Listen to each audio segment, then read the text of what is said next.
Bonjour à tous les amis, c'est Herbichaud57, j'espère que vous allez tous bien. Aujourd'hui, on se retrouve pour une toute nouvelle vidéo où on va parler de l'histoire d'un coaster, d'une attraction, donc ça peut être un coaster, un flat ride, un dark ride aussi, oui. Et pour ce premier épisode, eh bien, nous allons parler de Dragon Khan. Dragon Khan, donc, qui a quand même une histoire qui n'est pas trop connue et que je vais donc vous raconter. Tout de suite, puisque nous commençons la vidéo tout de suite. C'est parti. L'histoire de Dragon Khan remonte au début des années 90. À l'époque, lors de la conception de PortAventura, 3 groupes étaient chargés de la conception du coup.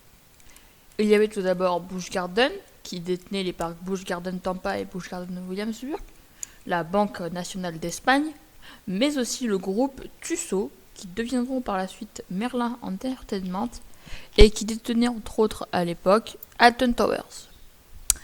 Dans les années 90, arrive le moment où il faut choisir les attractions.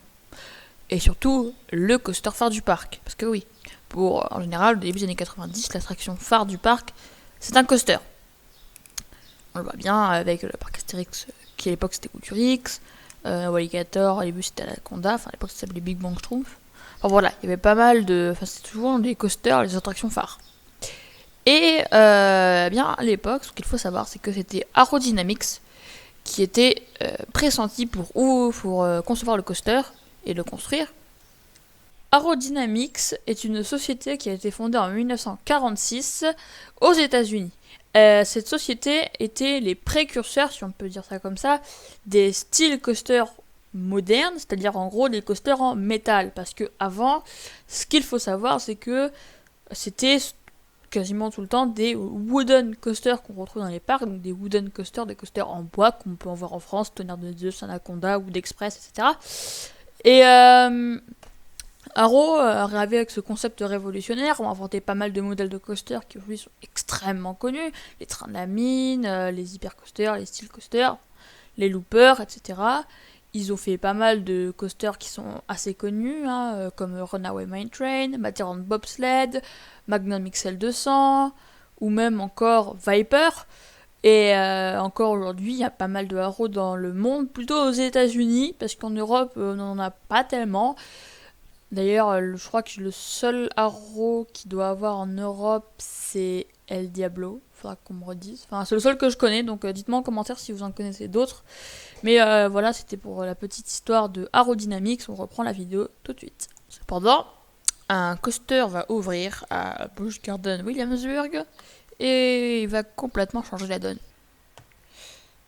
En effet, en 1992 va ouvrir Dragon Fire, un coaster construit par Aerodynamics pour Busch Garden Williamsburg. Problème, ce coaster comporte beaucoup de problèmes techniques, et ce dès le premier jour. Du coup, Busch Garden n'ont pas être très contents de cette machine, et Arrow s'est bien planté en beauté. D'ailleurs, le coaster était tellement problématique qu'il a fermé en 1998, soit 6 ans après son ouverture au public.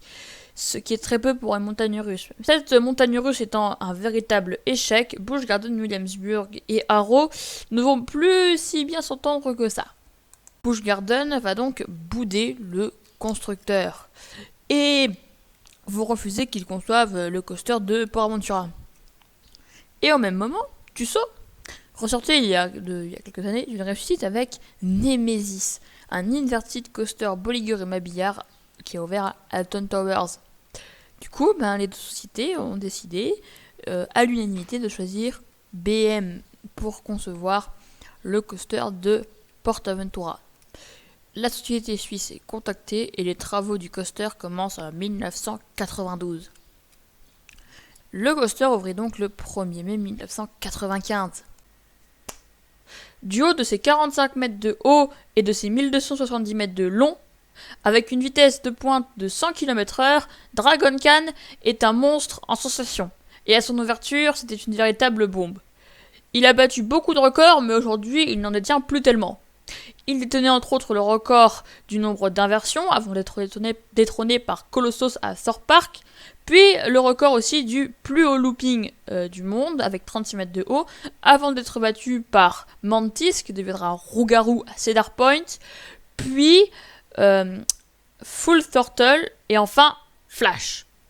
Cependant, il reste à l'heure actuelle le looper BM le plus renversant et avec ses 8 inversions. De plus, le coaster est situé à un endroit stratégique. Il est construit au sommet d'une colline. De ce fait, on peut le voir depuis n'importe où sur le parc, et depuis Dragon Khan, on peut voir tout le parc. Le coaster se présentait comme un espèce de gardien, si vous voulez, du parc, au sommet de la colline, parce que on pouvait le voir, donc, comme je l'ai dit, depuis tout le parc. Voilà les amis, c'était à présent la fin de cette vidéo. N'hésitez pas à vous abonner si elle vous a plu, à liker, à partager et à mettre un commentaire. Et moi je vous dis à bientôt pour une nouvelle vidéo. C'était Arby Show. Ciao.